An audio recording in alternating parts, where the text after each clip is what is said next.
Jadoko lehen eguna abentura handi baten hasiera da.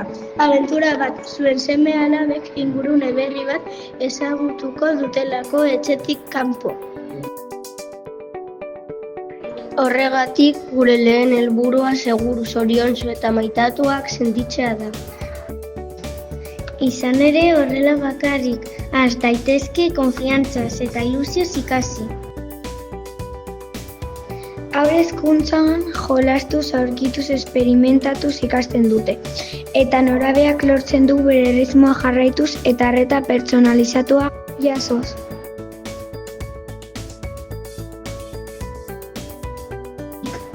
Ikaskuntzaren protagonista da gure jarduera guztietan, tailer esperimentalak, proiektuak, robotika, psikomotrizitatea.